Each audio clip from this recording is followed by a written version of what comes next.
Wisconsin is one of 5 states with a primary election today. Hundreds of thousands of voters across the state casting their ballots. If you've not yet cast yours, the polls are open until 8 o'clock. Our team is spread out at candidate watch parties. Stephanie Haynes in Waukesha, Ryan Jenkins in Oconomowoc. Ben Jordan, downtown Milwaukee, and chief political reporter Charles Benson is live at Ronald Reagan High School, one of the voting locations on the south side. We begin with Charles.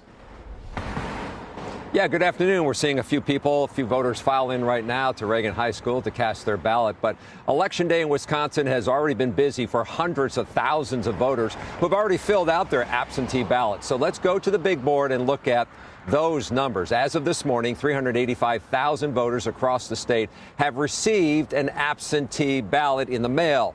That allows them to vote early. There's no way to tell if that favors Republicans or Democratic candidates, even though it is a partisan primary. But let's take a look at this map right now, and we can see 295,000 absentee ballots have already been returned to the clerks. But here's something that jumps out at me. About 90,000 of those ballots have not yet been returned as of this morning. That's about 25% still out there. So you have until the polls close tonight to get that absentee ballot to your clerk's office. Republican Governor candidate Tim Michels is hosting a watch party in Waukesha, and that's where we find our Stephanie Haynes. Stephanie? Hi, Charles. Yep, we are right here near downtown Waukesha. Tim Michels' team putting the final touches on his setup behind me. His supporters will start to come in soon. They are eager to watch those election results come in. And then I'm told Tim Michels will come in with his family around 9 o'clock. So here's a little bit more about Tim Michels. He began his campaign in April. He is a businessman. He runs the largest construction company in the state. He got the endorsement of former President Donald Trump. And just last Friday, Trump hosted a rally for Michels at the Waukesha County Fairgrounds. This endorsement is really important to Michels. Here's what he said right after he voted this morning. I'm working for the hard-working, tax-paying, law-abiding citizens of Wisconsin. People find that so refreshing. People are energized to go out and vote for me today because they're tired of politics as usual. Michels did respond to the FBI search at Mar-a-Lago. He called it in a tweet a political witch hunt. And actually one of his campaign staffers here said they believe that news is actually helping their campaign today. We'll see what happens tonight. But for now, live in Waukesha, Stephanie Haynes, TMJ4 News. Yeah, this is not Michels' first time on the ballot. He ran for the U.S. Senate in 2004. Thanks, Stephanie. Michels, meanwhile, his opponent, Rebecca Kleefisch, is hosting a watch party in Oconomowoc. Ryan Jenkins is there now live. Ryan.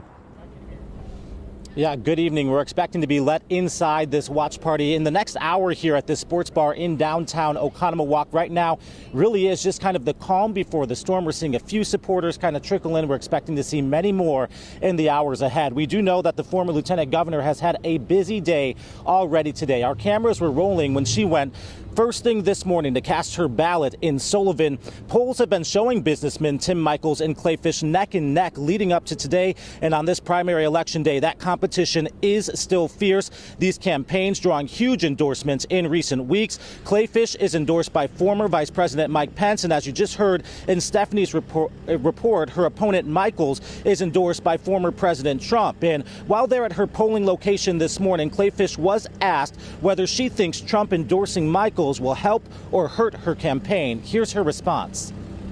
Ultimately, the endorsements that have mattered to me, the endorsements I think that have mattered most in this race are the endorsements of the regular people of Wisconsin.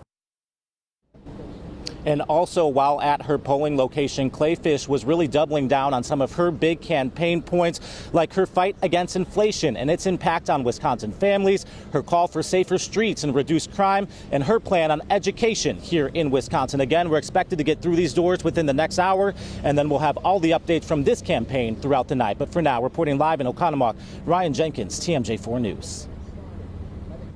Yeah, we'll see if any of those endorsements mattered when the results come in. Thanks. In addition to Michels and Kleefisch, there are 2 other candidates still running, Adam Fisher and Tim Rantham. Kevin Nicholson dropped out of the race. The second major race tonight, the Democratic primary challenge Senator Ron Johnson. These are the candidates still in the running: Mandela Barnes, Ku Lee, Stephen Olakara, Peter Pekarski, and Darrell Williams. Ben Jordan now joins us live from Mandela Barnes Watch Party in downtown Milwaukee. Ben? Charles, Lieutenant Governor Mandela Barnes cast his ballot today at a school in Milwaukee. His campaign staff says he then went to the Wisconsin State Fair to greet voters and talk about the issues. Tonight, he'll be right here at the Cooperage, where hundreds of his supporters are expected to gather to watch the results come in. Now, just about a month ago, this was believed to be a highly competitive primary race, but that was before 3 competitors dropped out to endorse Barnes. State Treasurer Sarah Godlewski, Bucks Executive Alex Lazary, and Outagamie County Executive Tom Nelson were trailing Barnes in the latest Marquette Law School poll. All 3 have pledged their support for Barnes to be on the ticket in November. That Marquette Law School poll also showed respondents believe Barnes has the best chance of unseating incumbent Senator Ron Johnson in the general election. The poll showed Barnes had a 2-point lead over Senator Johnson in June, which is within the poll's margin of error. Several other Democratic candidates are still in the race, as Charles mentioned, and back here at the watch party, U.S. Senator Tammy Baldwin will be introducing Mandela Barnes. I'm told by his campaign staff he's expected to arrive right around 8 o'clock here tonight. Reporting live in downtown, Ben Jordan, TMJ4 News. All right, Ben, yeah, it was certainly unprecedented to see so many of those candidates drop out just days before the election.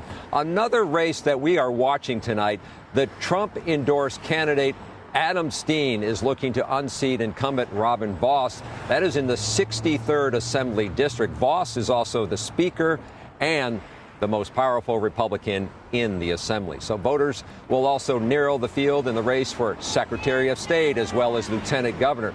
So, Steve and Carol, a lot on the ballot here. And so it's interesting to see all these different races. It is a partisan primary, so voters will have to make a lot of choices. I'll send it back to you guys. We'll be watching the drama tonight. Charles Benson, thanks. Thank you, Charles.